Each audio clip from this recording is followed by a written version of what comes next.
que causan lesiones de endotelial y que pueden causar formación de placas de ateroma. Entonces, ahora en la parte cardíaca es relacionar patologías del corazón y relacionar patologías de vasos sanguíneos aplicadas al corazón.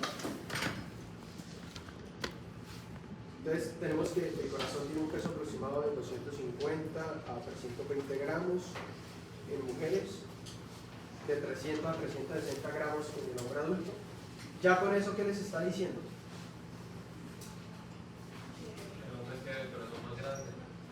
Y pueden albergar más personas. Más rendimiento. Sí.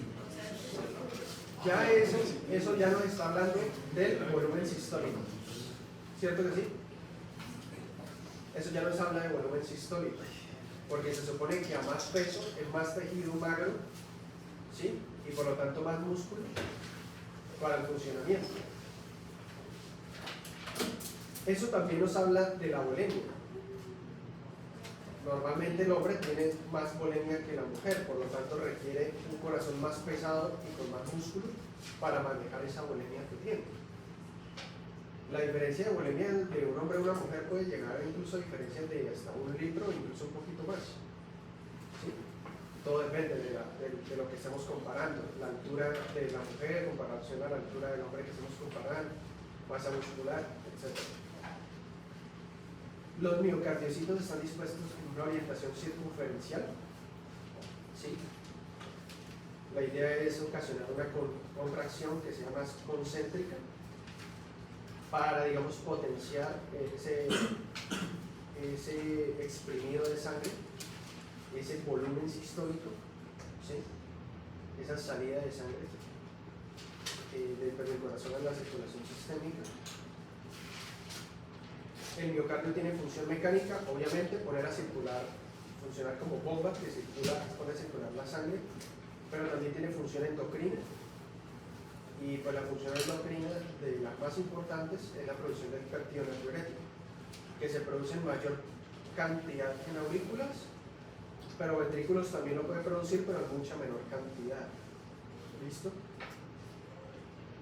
Y el corazón responde a muchas sustancias, tanto endocrinas como neurógenas. ¿Listo? Esto más o menos un recorderis de que el corazón tiene una parte fibrosa y una parte muscular. Y la parte fibrosa está representada por las válvulas y sus anillos valvulares, que básicamente dividen lo que son lo que son grandes vasos y lo que son aurículas y ventrículos, hablando de las válvulas auriculoventriculares, ¿no? Que las estamos viendo. Válvulas auriculoventriculares que me separan aurículas de ventrículos, y válvulas semilunares que me separan ya pues circulación pulmonar de ventrículo derecho y circulación sistémica de ventrículo izquierdo. Como el corazón tiene una parte fibrosa, necesitamos una conducción, una vía de conducción de aurículas a ventrículos, porque ustedes recuerdan que el corazón se comporta como sin sitio, ¿cierto? O sea, si usted agarra un corazón que esté vivo y lo somete a una electricidad, la electricidad rápidamente viaja por todas las células miocárdicas. El problema es que esto es tejido fibroso y esto no conduce electricidad, por lo tanto no tenemos por continuidad conducción de las aurículas a los ventrículos, ¿sí? O sea, por vía sin sitio, la corriente eléctrica no puede conducirse de aurículas a ventrículos porque hay tejido fibroso en medio. Entonces, ¿qué necesita? Una vía de conducción, un cableado eléctrico que perfore o que traspase esto y así conducir el estímulo eléctrico de aurículas a los ventrículos. ¿Listo? ¿Qué más queda hablar de ello? Bueno, el músculo auricular tiene función contráctil, el músculo ventricular también, pero el músculo ventricular pues es mucho más grueso, mucho más fuerte y es el que se encarga de, digamos, de los valores de presión arterial que nosotros vamos a tener, porque es el volumen sistólico. La aurícula también tiene músculo, también tiene contracción, pero no tan fuerte como el ventrículo, y ella aporta un añadido de sangre hacia los ventrículos, un llenado extra hacia los ventrículos, ¿sí? Pero cuando se pierde la función auricular, nosotros podemos seguir viviendo sin la función auricular perfectamente, ¿sí? Pero cuando se altera la función ventricular, ahí sí tenemos bastantes problemas, sintomatología e incluso la muerte. ¿Listo? Entonces, el sistema de conducción de que les hablo, ¿cuál es? Tenemos marcapasos cardíacos, y acá esto es importante para empezar a relacionar ya lo que vamos a empezar a ver, que es electrocardiograma patológico. Tenemos entonces un nodo sinusal ubicado ahí casi que en la desembocadura de la vena cava superior, aurícula derecha, y ustedes están viendo un cableado de color verde representado acá, ¿sí? Que viaja, ¿sí?, en toda la aurícula e incluso va hacia la aurícula izquierda, y ustedes están viendo acá el nodo auriculoventricular. El marcapasos del corazón es el nodo sinusal, maneja una frecuencia cardíaca de aproximadamente de entre 60 a 100 por minuto.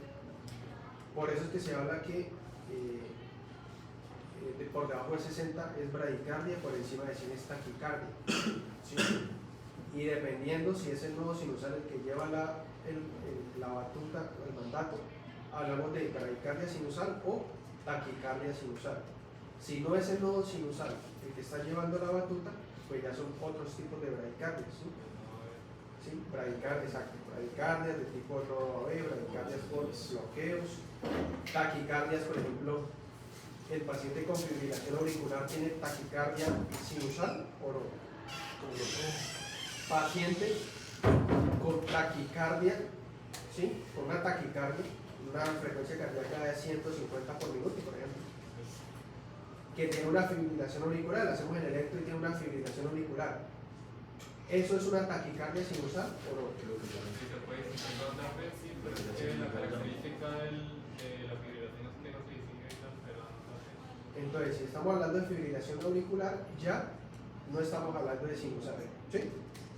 Por eso es que en la fibrilación auricular no vemos una onda P fácilmente diferenciable, porque el estímulo no se está originando en el nodo sinusal, sino que ¿qué es lo que sucede en la fibrilación auricular? Acá se puede explicar mejor. La despolarización se origina acá, acá, acá, acá, acá, acá, acá, todo al mismo tiempo. Entonces los vectores, las flechas, apuntan hacia todas las direcciones, entonces tienen, ¿sí?, un ritmo oscilante. Y eso, normalmente la frecuencia de estimulación es más alta que la del nodo sinusal, ¿sí? Cuando ustedes tienen a alguien que estimula más veces por minuto que otro, ¿sí?, el otro tiende a quedarse quieto y quedarse como dormido. Por ejemplo, el nodo B no se estimula solo porque el nodo sinusal es el que está trabajando. Si ustedes tienen una arritmia que vaya por encima del ritmo del nodo sinusal, el nodo sinusal se queda quieto y la arritmia empieza a llevar la batuta de esa frecuencia cardíaca. Como esas arritmias son con frecuencias tan altas como la fibrilación auricular, que ustedes tienen frecuencias de 135, 140, 160, el nodo sinusal se queda quietico y la fibrilación es la que lleva el ritmo de marcapasos. ¿Y qué pasa? Que manda más veces por minuto estimulación al nodo auriculoventricular y él lo transmite a los ventrículos, Entonces ustedes tienen una frecuencia ventricular alta, ¿sí? Una frecuencia ventricular alta, 130, 140, 160 por minuto. Y la auricular suele ir más alta que eso, porque acuérdense que una cosa es la frecuencia auricular y otra es la frecuencia ventricular. Entonces, en la fibrilación auricular, la frecuencia auricular suele llegar casi 200, 250 por minuto, y la ventricular 150, 160, 140. ¿Sí? ¿Claro? ¿Sí? Entonces, acá está el nodo auriculoventricular y en condiciones normales recibe las señales del nodo sinusal. ¿Por qué recibe señales a través de cablecitos o de vías? Porque acá está el tejido fibroso, acá están las válvulas auriculoventriculares, ¿sí? Entonces tiene que conducirse a través de cableado porque el estímulo no va a pasar a través de esto porque eso es tejido fibroso. Del nodo auriculoventricular ustedes ven que sale un cablecito que se termina metiendo en el tabique. El tabique es lo que separa los dos ventrículos, derecho e izquierdo. ¿Sí lo ven o no? Y por el tabique va ese haz. Ahí están las dos. Todavía mire que no le estoy metiendo fisiopatología, eso es pura fisiología. Y ahí ya se origina el haz de His y las ramas izquierda y derecha, ¿sí? Profe, en esta número se dan los bloqueos, ¿verdad? ¿Ya Sí, los bloqueos. Y para allá iba, porque acá en el tabique entonces se genera el haz. Y tenemos rama izquierda, rama derecha. A su vez las ramas pueden tener unas subdivisiones en anterior y posterior. Eso ya más adelante. Y acá puede haber bloqueos, puede haber daños. Podemos tener daños a este nivel alto, que sería muy grave, muy sintomático, ¿sí? O podemos tener bloqueos más bajos, a cualquier nivel de acá. Estas fibras van hacia arriba. Estas fibras recorren todo el músculo ventricular, de abajo hacia arriba. Entonces podemos tener un bloqueo a este nivel, a este nivel, a este nivel o a este nivel, en cualquier parte del trayecto. Entre ¿Sí? más distal, menos sintomático. Entre más distal, menos sintomático, exactamente. Entre más proximal, más sintomático, porque es la mayor la cantidad de músculo que se está comprometiendo. Como el corazón se comporta como un sinsitio, cuando nosotros tenemos un bloqueo en alguna de estas ramas, no quiere decir que el músculo no se contraiga, lo hace. Pero, ¿qué pasa? Se contrae primero el que tiene la rama buena y la electricidad por continuidad viaja hacia el ventrículo que todavía no se ha despolarizado. Entonces tenemos que el QRS se prolonga. Eso lo vamos a ver ya en el electro. Y los bloqueos. Los bloqueos de rama suelen ser algunos muy sintomáticos y alteran algo la contractilidad miocárdica, porque la idea es que en sístole los dos músculos se contraigan al tiempo. Cuando tenemos un bloqueo suele suceder esto, ¿sí? Y ya hay algo de disquinesia de ese músculo y digamos puede haber alteración en la forma en que se contrae ese músculo y pues generar afectación del volumen sistólico, del gasto cardíaco. Entonces resulta que nosotros hasta ahora podemos tener en fisiopatología cardíaca diferentes cosas. Uno, podemos tener afectación del gasto cardíaco porque tengamos una alteración de los marcapasos del corazón. Por ejemplo, que ya el marcapasos no lo lleve el nodo sinusal, sino que lo lleve el nodo AB. El nodo AB tiene una frecuencia de estimulación de hasta 60 por minuto, aunque hay algunas patologías que se llaman ritmo AB acelerado, ¿sí? Pues ya eso es otra cosa.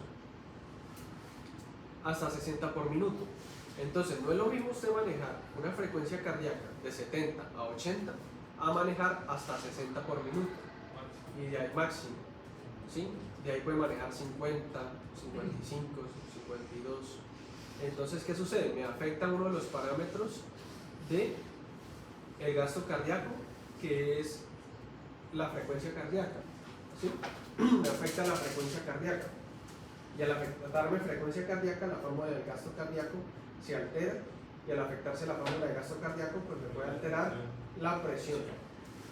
Por lo tanto, yo con esto pues puedo tener afectación de la perfusión. Estos pacientes no suelen tolerar muy bien el ejercicio. No quiere decir que un paciente con ritmo AB necesariamente tenga que estar grave ahorita. Usted lo puede encontrar tranquilo, sentado, mientras esté quieto.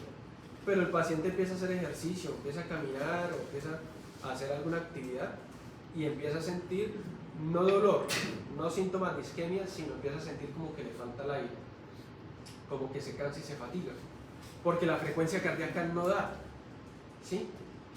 La frecuencia cardíaca no da para más, entonces él siente eso. Si se sobreexige, ya puede empezar a hacer un infarto.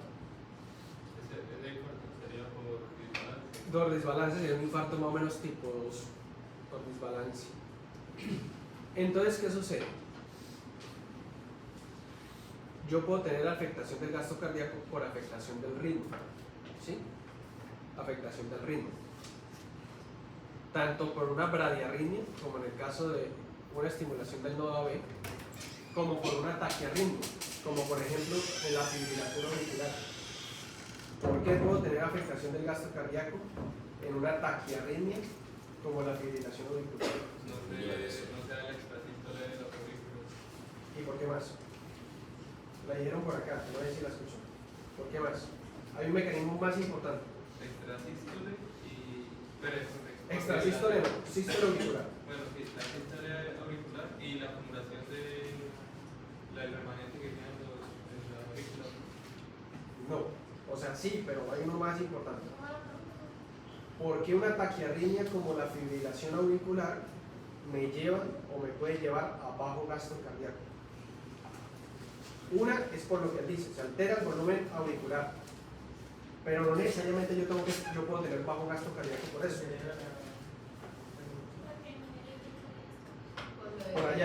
Por allá le dijeron la doctora Torrado. Porque disminuye el tiempo de diástole. ¿Se acuerdan la tirotoxicosis que yo les dije? La tirotoxicosis sería, por ejemplo, otro ejemplo de taquiarritmia. Tiene una estimulación tan alta que el ventrículo se contrae a una frecuencia tan alta que no le da tiempo a la diástole. En el ciclo cardíaco, aproximadamente 2/3 del ciclo es diástole. Si usted incrementa la frecuencia cardíaca, le tiene que quitar tiempo de diástole, y es lo que entonces dice el doctor Andrés y la doctora, no le da tiempo de llenado ventricular. Entonces usted tiene un ritmo cardíaco bastante alto, pero un volumen sistólico completamente bajo. No porque el corazón no esté trabajando, sino porque no le da tiempo que se llene. No le da tiempo que se llene. Entonces, tanto la bradiarritmia como la taquiarritmia puede afectar gasto cardíaco. Y lo otro, porque se pierden las taquiarritmias, por ejemplo, como la fibrilación auricular, se pierde la contracción auricular efectiva. Entonces, la aurícula no hace ese llenado sistólico al ventrículo, ese volumen extra. Entonces, eso es lo que sucede, por eso se puede afectar el gasto cardíaco. Sin embargo, un paciente que no tenga función auricular puede tener un gasto cardíaco perfectamente decente, ¿sí? Bueno.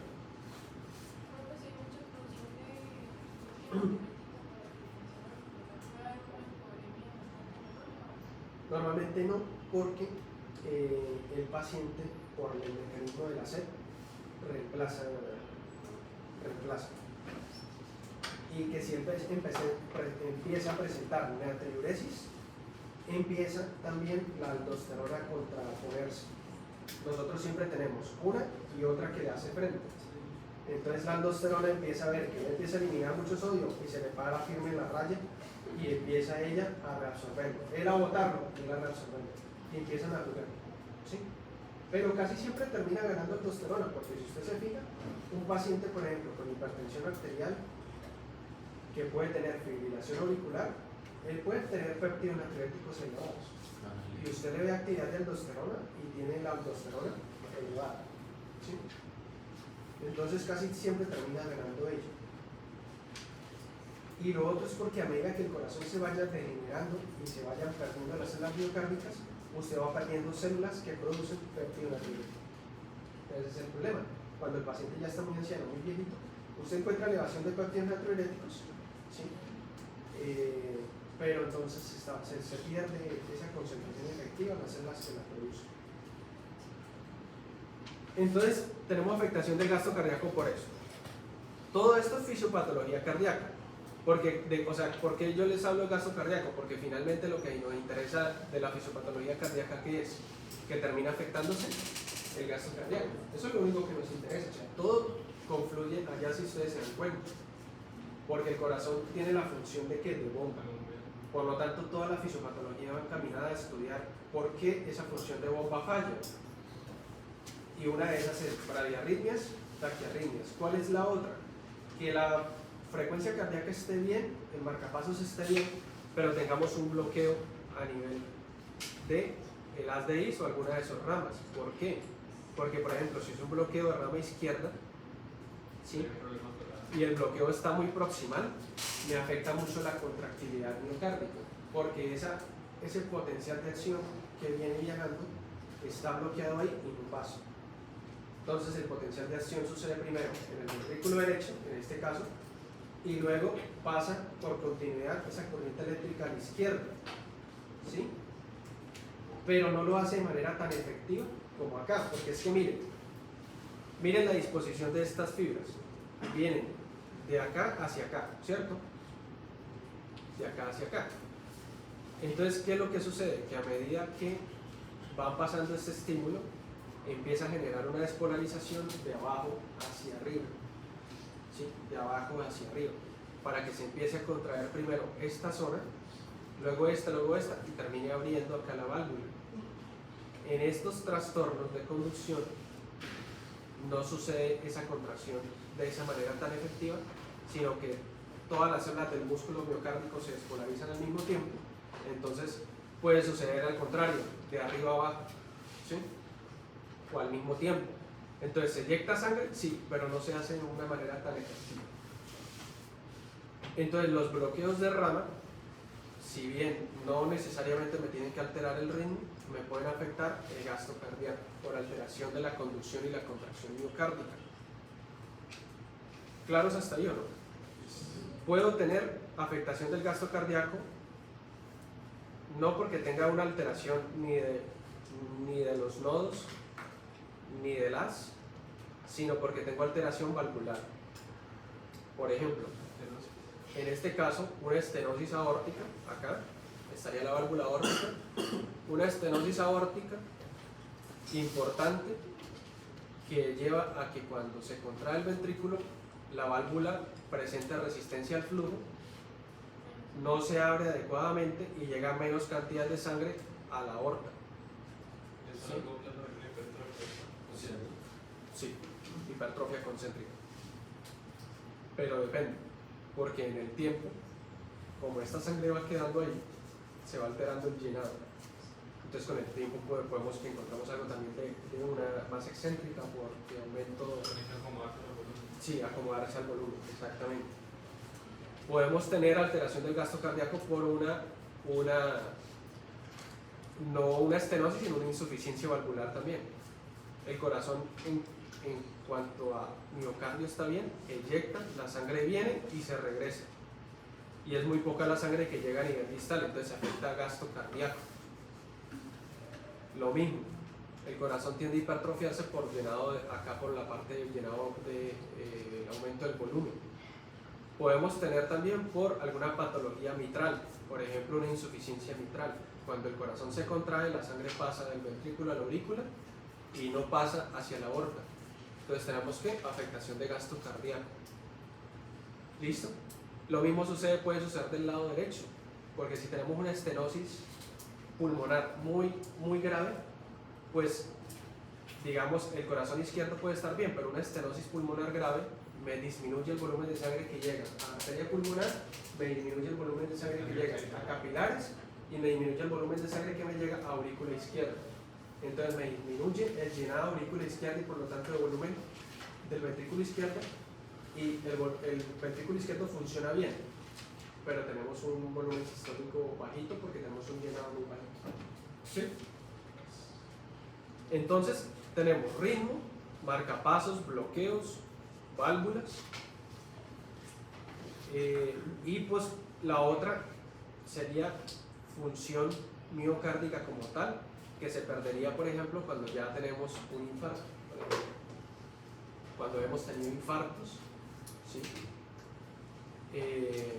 Porque el infarto pues genera pérdida de la masa muscular, el infarto genera una hipocontractilidad del músculo y todo esto pues me lleva a disminución de la función miocárdica. Todo eso nos vamos a centrar en fisiopatología cardíaca. Circulación cardíaca, apréndanse esto porque el infarto necesito que lo manejen como ya lo manejan los de fisiología, este semestre les di muy duro en infarto y ellos ya aprendieron a manejarlo. Ya, señor. Algo difícil, cochinos. Y entonces ellos ya aprendieron a manejar en el electro para saber cuál coronaria es la que está afectada y yo espero que ustedes también lo aprendan. Tenemos dos grandes ramas, igual eso lo volveré a tocar en electro, pero tenemos dos grandes ramas que dependen directamente de la aorta. Una coronaria derecha que irriga sobre todo cara inferior. ¿Sí? La cara inferior está más que todo representada por ventrículo derecho, cara inferior y algo de la posterior. Y la coronaria izquierda, que la coronaria izquierda pues tiene la descendente anterior que irriga toda la parte anterior y baja del ventrículo izquierdo, representada en el electrocardiograma por qué derivadas. ¿Con qué derivadas? Yo miro ventrículo izquierdo. Ventrículo izquierdo en general, completo. ¿Con qué derivadas lo miro? Los que vieron fisio conmigo deben saber muy bien eso.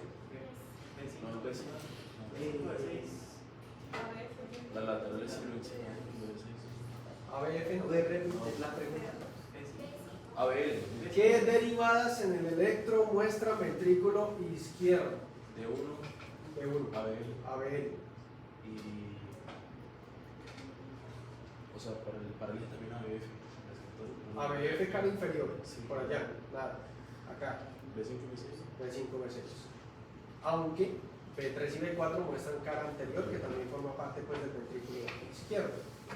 Básicamente, ¿qué sería? Para efectos prácticos, B1 y ABL. Ya voy a tener que, vamos a repasar un poquito, muy por encima, que voy a repasar las derivadas, porque usted ya tiene que haberlas repasado. ¿Sí? Muestran B1 y ABL, se coloca el electrodo en el brazo izquierdo y por lo tanto representa la parte izquierda y superior del corazón, o sea, la cara lateral alta. Y la cara lateral está representada por el ventrículo izquierdo, mírenla acá. Esto es cara lateral alta y esto es cara baja izquierda. ¿Sí? B5 y B6 miran esta cara y D1 y ABL miran esta cara. 3 y 4 miran esta, que igual sigue siendo ventrículo izquierdo, pero es que es más anterior, ¿sí? Casi en la unión con derecho. Y de 2 y de 3, septal, o sea, más o menos división entre la parte derecha y la izquierda. ¿Por qué les digo eso? Porque tenemos tres grandes circulaciones. Entonces, la derecha, que mira cara inferior, de 2, de 3 y ABF, ¿sí? Y esto más que todo cara inferior está representado más que todo por ventrículo derecho.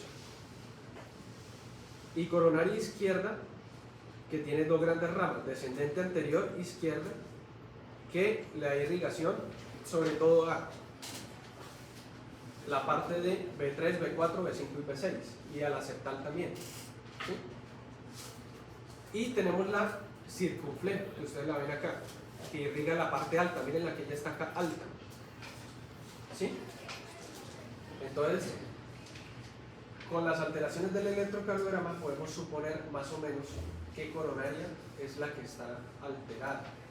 Y lo que yo quiero con eso es que usted agarra un electro, diagnostica un infarto, usted sabe en qué cara está el infarto, que sepa usted si el infarto es completo o es incompleto. ¿Sí? O sea, si es un infarto con supra o un infarto con infra, qué cara es la que está afectada, y si es con supra o con infra, qué parte del músculo cardíaco está afectado y qué coronaria es la que está afectada. ¿Sí? Entonces, eso es lo que necesito que manejen en esta semana y media que quiero aumentarles esta información. ¿Listo?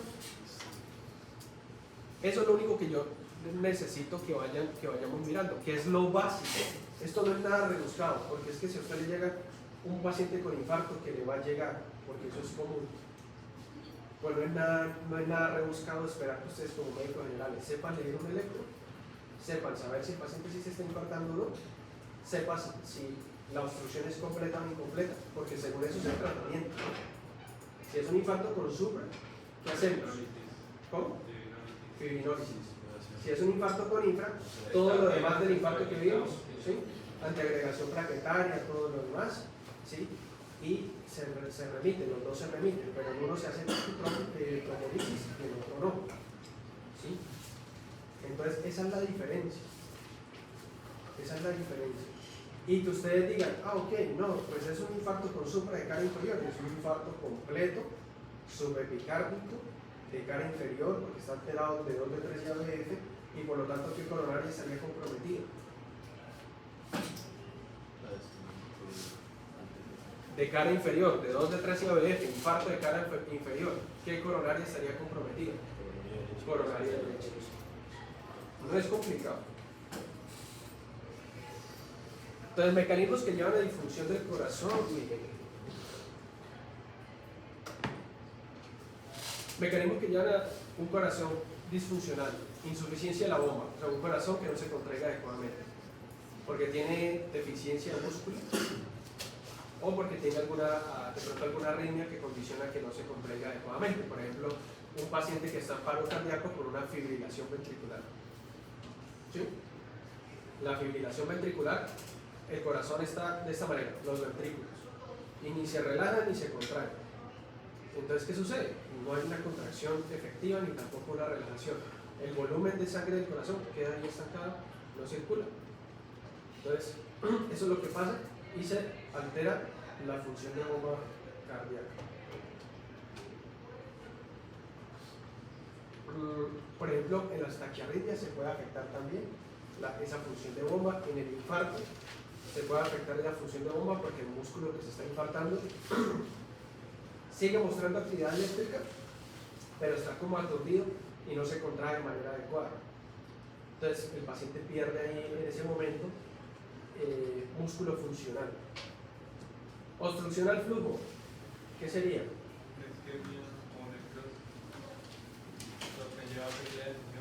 No, pero acá, hablando de obstrucción al flujo de sangre que sale del corazón. ¿Estenosis qué? Una estenosis aórtica, una estenosis pulmonar. Otras. Sí. Obstrucción del flujo, exactamente.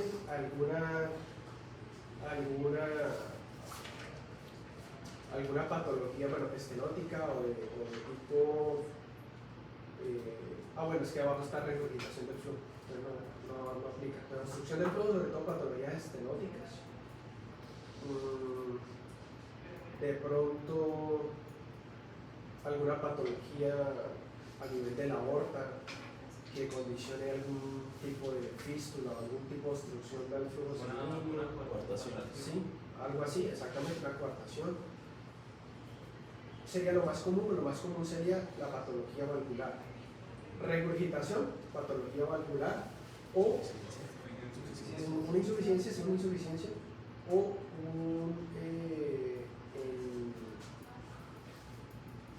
un aumento de las cifras a nivel sistémico de presión arterial que supere el volumen, la presión del corazón, mejor dicho. Entonces tiene dificultad y hay algo de dificultad para mover ese flujo sanguíneo. Derivación del flujo, un ejemplo sería, por ejemplo, ¿señor? En comunicación interventricular, en niños pequeños, el ducto de persistente, comunicación entre vasos, algún tipo de fístula, exactamente. ¿Sí? Derivación del flujo. Trastornos de la conducción cardíaca, entonces bloqueos, taquiarritmias, bradiarritmias, todo eso. Rotura del corazón de un vaso principal, por ejemplo, en el aneurisma de aorta roto, la disección aórtica, en el corazón, el síndrome de Takotsubo, ¿sí lo han escuchado? Síndrome de Takotsubo o corazón roto. Una insuficiencia cardíaca aguda, urgente, en el contexto de una persona que tiene una situación de estrés o de tristeza elevadas que casi siempre condiciona que haya rotura de los músculos papilares con disfunción valvular. Disfunción valvular, y eso lleva pues a, sin que el paciente tenga ninguna patología cardíaca de base o coronaria, sin que el paciente necesariamente la tenga, sucede sobre todo en pacientes jóvenes, Hay una ilustración de ese caso en Chicago Med, en la primera temporada, hay una médica, Ella, ¿no? la doctora Manning, a ella le pasó. La doctora es residente del servicio de urgencias y ella tenía, el esposo era de las fuerzas, un soldado de la fuerza especial, un marín, y al man lo mata. Ella está embarazada todo y ella tiene su anillo de matrimonio todavía, y estando en el servicio trabajando se lo quita y el anillo se pierde. Entonces ella empieza a llorar por el anillo, se angustia porque no encuentra el anillo, porque ese es el recuerdo de su esposo, y empiezas a ponerse como sudorosa, como taquicárdica, como taquipnéica, y se desmaya. Y presenta una insuficiencia cardíaca aguda por un síndrome de Takotsubo. ¿Sí? Pero ella creo que no alcanza a hacer rotura de los papilares, sino disfunción. ¿Sí? Y el miocardio empieza a trabajar como lentamente, empieza como a aturdirse. ¿Sí? Eso altera también la frecuencia de desvalorización. Podría llegar a serlo, pero lo frecuente que está descrito en el Takotsubo es rotura de los músculos papilares. Bueno, el caso es que bueno, se supera. Y ese está descrito, síndrome de Takotsubo. Todo eso, muchachos, puede llevar a que tengan un corazón disfuncional. En insuficiencia de arriba de bomba, yo les dije que arritmias, pero pues eso estaría en trastornos de la conducción cardíaca. Arriba, ¿qué estaría para que me entiendan? Infarto. ¿Qué más? Bueno, isquemia e infarto. En isquemia no hay muerte todavía, pero el corazón funciona mal, la que se está isquemiando. Infarto porque ya hay una pérdida de las células, necrosis.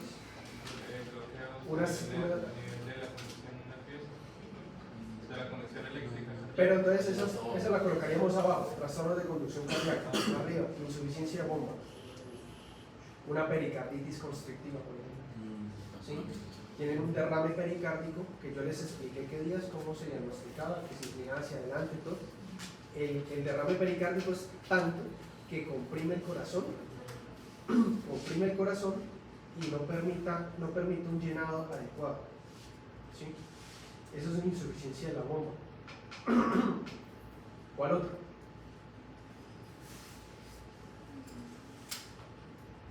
Un paciente que tiene acá en Colombia y México, y los que estamos acá arriba, tenemos miocardiopatía dilatada por Chagas. Entonces, la patología chagásica a largo plazo produce insuficiencia de bomba por pérdida de las células musculares. No, a ese nivel ya no. Ya hay atrofia del corazón y dilatación porque se pierde el grosor del músculo. Porque el parásito va dañando con el tiempo las células cardíacas. Eso es lo que usted nos hablaba en Brasil, más que es con el colon. Megacolon. En Colombia, Venezuela, México, Honduras y todos los que estamos de aquí para arriba, de casi cercanos a Centroamérica, tenemos la variante del corazón. Y todo para abajo, por allá para Brasil. Creo que Argentina y creo que algo de Chile presentan la variante megacolon. Sí o sí el parásito presenta afinidad por el músculo, por músculo liso y por músculo cardíaco. Y esto es muy frecuente en Colombia, muchachos. Si usted le pregunta a un cardiólogo, la mayoría le va a decir, por ejemplo, en 10 consultas de cardiología, por lo menos 3 o 4 son pacientes con miocardiopatía dilatada sugestiva de patología chagásica, sobre todo los de la antigua generación, abuelos de nosotros, que fueron criados en campo. Nosotros que somos criados en ciudad, cuando lleguemos a la edad de ellos, la incidencia de miocardiopatía chagásica va a bajar. ¿Sí? Va a bajar. Va a ser más frecuente, es por por alteración miocárdica, por infartos a repetición y por hipertensión arterial y todo lo del daño del corazón va a ser más frecuente. Entonces nosotros vamos a cambiar esa epidemiología. ¿Qué me queda más por decirles? ¿Alguna pregunta hasta ahí?